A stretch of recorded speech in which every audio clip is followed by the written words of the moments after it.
8 श्लोक 1-5 अर्जुन उवाच किं तद्ब्रह्म किमध्यात्मं किं कर्म पुरुषोत्तम अधिभूतं च किं प्रोक्तम् अधिदैवं किमुच्यते अधियज्ञ कथं कोत्र देहेऽस्मिन् मधुसूदन प्रयाणकाले च कथं ज्ञेयोऽसि नियतात्मभिः।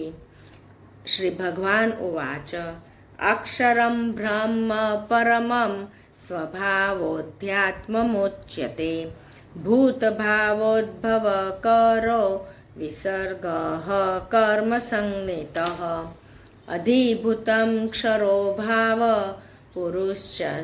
पुरुश्चास्ति दैवतम् अधियज्ञोऽहमेवात्र देहे देहभृतां वर अन्तकाले च मामेव स्मरन् मुक्त्वा कलेवरं यः प्रयाति स मद्भावं याति नास्यत्र संशय।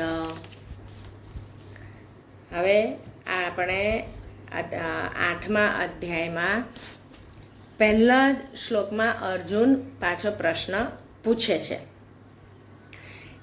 એ પૂછે છે કિમ તદ બ્રહ્મ કિમ અધ્યાત્મમ કિમ કર્મ પુરુષોત્તમ અધિભૂતમ ચ કિમ પ્રોક્તમ અધિદૈવમ કિમ ઉચ્યતે. એટલે આ કિમ કિમ કરીને એટલે કે એ કયું. તો અર્જુન બોલ્યા કે હે પુરુષોત્તમ, બ્રહ્મ શું છે, અધ્યાત્મ શું છે, કર્મ શું છે, અધિભૂત નામથી શું કહેવાયું છે અને આધિદૈવ કોને કહે છે. તો એ પછી પૂછે છે અધિયજ્ઞ કથમ કોત્ર અત્ર દેહે અસ્મિન મધુસૂદન પ્રયાણકાલે ચ કથમ જ્ઞેય અસી નિયતાત્મભિઃ.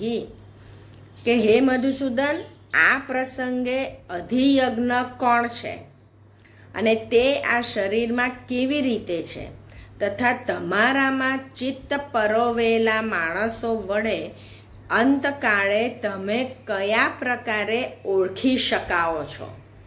એટલે આ 7 પ્રશ્ન અર્જુન પૂછે છે આ 2 શ્લોક થઈને. પહેલું પૂછે છે કે બ્રહ્મ શું છે, એક. બીજું અધ્યાત્મ શું છે. ત્રીજું કર્મ શું છે. ચોથું અધિભૂત નામથી શું કહેવાયું છે. અને પાંચમું અધિદેવ કોને કહે છે.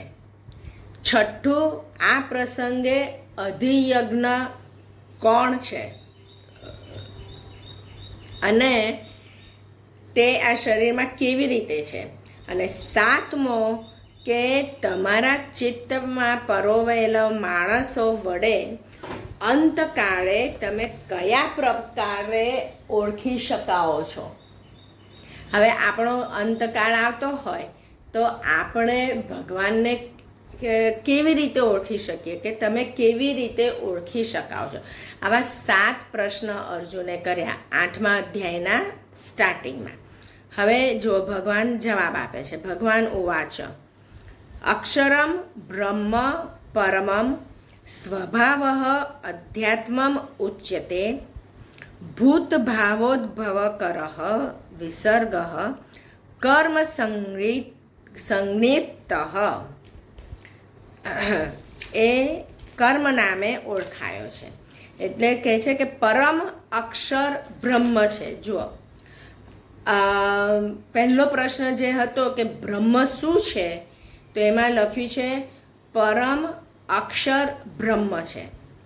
પોતાનું સ્વરૂપ અર્થાત જીવાત્મા અધ્યાત્મ નામે કહેવાય છે. બીજો પ્રશ્ન હતો અધ્યાત્મ શું છે. તેનો જવાબ આપે છે કે પોતાનું સ્વરૂપ અર્થાત જીવાત્મા એ અધ્યાત્મ કહેવાય છે. પછી ત્રીજો પ્રશ્ન હતો કર્મ શું. એટલે તથા સકળ ચરાચર પ્રાણીઓનો ઉદ્ભવ તેમજ અભ્યુદય કરાવનાર જે સૃષ્ટિ રચનારૂપી વિસર્જન અર્થાત ત્યાગ છે એ કર્મ નામે ઓળખાયો છે. તો આ પહેલા ત્રણનો જવાબ આપે છે કૃષ્ણ. પહેલો પ્રશ્ન હતો બ્રહ્મ શું છે, એટલે એમણે કીધું કે પરમ અક્ષર બ્રહ્મ છે. હવે આ પરમ અક્ષર એટલે કયો? ઓમ. ઓમ એ પરમ અક્ષર છે અને એ કહે છે કે એ બ્રહ્મ છે. પોતાનું સ્વરૂપ અર્થાત જીવાત્મા એ અધ્યાત્મ નામે કહેવાય છે. બીજો પ્રશ્ન હતો કે અધ્યાત્મ શું છે, એટલે કે પોતાનું સ્વરૂપ એ જીવાત્મા એ અધ્યાત્મ કહેવાય છે. ત્રીજો પ્રશ્ન હતો કે કર્મ શું છે, કારણ કે અત્યાર સુધી એ કહેતા આવ્યા છે કે તમે કર્મના ફળથી બંધાઓ છો, કર્મના બંધનથી બંધાઓ છો. તો કયું કર્મ, કયા કામને કર્મ કહેવાય છે? એટલે એમાં અહીંયા આગળ એ કહે છે અધ્યાત્મ કહેવાય છે. હા, તથા સકળ ચરાચર પ્રાણીઓનો ઉદ્ભવ તેમજ અભ્યુદય કરાવનાર જે સૃષ્ટિ રચનારૂપી વિસર્જન અર્થાત ત્યાગ છે એ કર્મ નામે ઓળખાયો છે. એટલે જે ત્યાગ છે, શેનો ત્યાગ? સૃષ્ટિ રચનારૂપી વિસર્જન.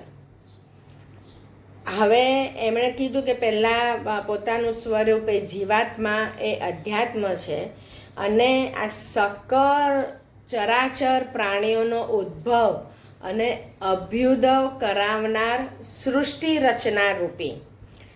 સૃષ્ટિ રચનારૂપી એટલે જે સૃષ્ટિનું રચના કરે છે અને એનું રચનારૂપી વિસર્જન અર્થાત ત્યાગ છે.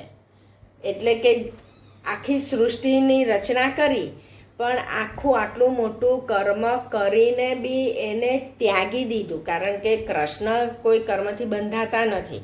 એ આટલું બધું કરીને એમણે ત્યાગી દીધું, એટલે કે એને કર્મ નામે ઓળખાયો છે.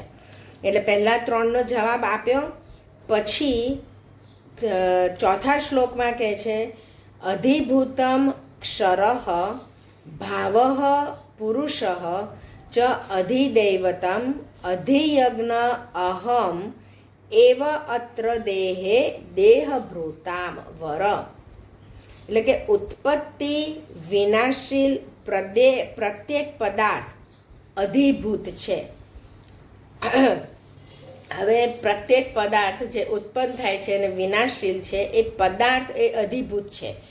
પહેલાં અધ્યાત્મ કોને કીધું? કે જીવાત્માને અધ્યાત્મ કીધું અને જે પદાર્થ હોય એ પદાર્થને અધિભૂત કીધું.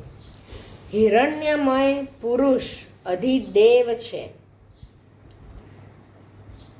એ હિરણ્યમય પુરુષ એટલે એ પુરુષને એ બ્રહ્મા વગેરે નામો વડે ઓળખાવ્યા છે.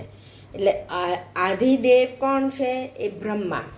અને હે દેહધારીઓમાં શ્રેષ્ઠ અર્જુન, આ શરીરમાં હું વાસુદેવ જ અંતર્યામી સ્વરૂપે અધિયજ્ઞ છું. હવે પહેલા શ્લોકમાં ત્રણનો જવાબ આપ્યો. બ્રહ્મ શું છે, અધ્યાત્મ શું છે, કર્મ શું છે, બરાબર. પછી બીજો પ્રશ્ન પહેલા શ્લોકમાં બીજું છે અધિભૂત શું છે, અધિભૂત નામે શું કહેવાયું છે અને અધિદેવ કોને કહે છે? તો અધિભૂત એમણે કીધું કે દરેક પદાર્થ અધિભૂત છે, જે ઉત્પત્તિ અને વિનાશશીલ છે તે અધિભૂત છે.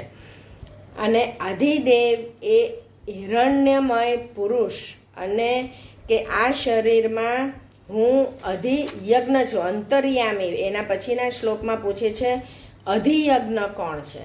તો કે હું પોતે અધિયજ્ઞ છું, કે હું વાસુદેવ જ અંતર્યામી સ્વરૂપે અધિયજ્ઞ છું. એટલે અધિયજ્ઞ સુધીના જવાબ આપ્યા. પછી હવે છઠ્ઠા સુધી જવાબ આપી દો. હવે છેલ્લાનો કે તમે અંતકાલે પરોવેલા માણસો અંતકાળે તમે કયા પ્રકારે ઓળખી શકાઓ છો? તો એમાં એ કહે છે કે અંતકાલે ચ મામ એવ સ્મરન મુક્તવા કલેવરમ યહ પ્રયાતિ સહ મદભાવમ યાતિ ન અસ્તિ અત્ર સંશય. કે જે માણસ અંતકાળે મને જ સ્મરતો શરીર છોડીને જાય છે એ મારા સાક્ષાત સ્વરૂપને પામે છે, એમાં સહેજ પણ સંશય નથી. એટલે એમાં કહે છે કે જે અંતકાળે મને સ્મરતો શરીર છોડીને જાય છે. અંતકાળે આપણને ભગવાન યાદ આવે તો આપણે સાક્ષાત ભગવાનની અંદર જ સમાઈ જઈએ છીએ એવું આ કૃષ્ણ આપણને બાંહેધરી આપે છે કે એમાં પણ તું સહેજ પણ સંશય કરીશ નહીં, કે અંતકાળે પણ તું મને યાદ કરજે. એટલે આ એમના 7 પ્રશ્નોના જવાબ આપે છે. પહેલો પ્રશ્ન શું હતો? બ્રહ્મ શું છે? તો બ્રહ્મને શું કીધું? અક્ષર એ બ્રહ્મ છે. બીજો, અધ્યાત્મ શું છે? તો એને કીધું કે આ જીવાત્મા એ અધ્યાત્મ છે. ત્રીજું, કર્મ શું છે? કે આનો જે કંઈ સૃષ્ટિનું સર્જન ને ઉદ્ભવ અને એનું અભ્યુદય કર્યો અને એ આટલા બધા કાર્યનો ત્યાગ જે કરે એ કર્મ કહેવાય છે. પછી ચોથું છે અધિભૂત. તો અધિભૂત નામથી શું કહેવાયું છે? કે જે ઉદ્ભવ અને વિનાશશીલ પ્રત્યેક પદાર્થને અધિભૂત કીધું છે. અધિદેવ કોણ છે? તો કે હું પોતે જ સર્વમાં રહેલા અંતર્યામી, હું પોતે જ અધિદેવ છે. અને અધિયજ્ઞ શું છે? તો કે હું જ અધિયજ્ઞ પણ છું. અને પછી પૂછે છે કે અંતકાળે કેવી રીતે તમે ઓળખાવો છો? તો 7મો પ્રશ્ન એ છે, એને કહે છે કે જે માણસ અંતકાળે મને સ્મરતો જાય છે તો એ સાક્ષાત મારા અંદર સ્વરૂપને પામે છે, એમાં સહેજ પણ સંશય નથી. એટલે આટલું પ્રોમિસ કૃષ્ણ આપણને આપે છે કે અંતકાળે પણ તમે મને યાદ કરો. તો કોઈ પણ સ્વરૂપે તમે મને યાદ કરો તો તમે મારા અંદર જ સમાશો. એ આ 5 શ્લોકોનો ભાવાર્થ છે.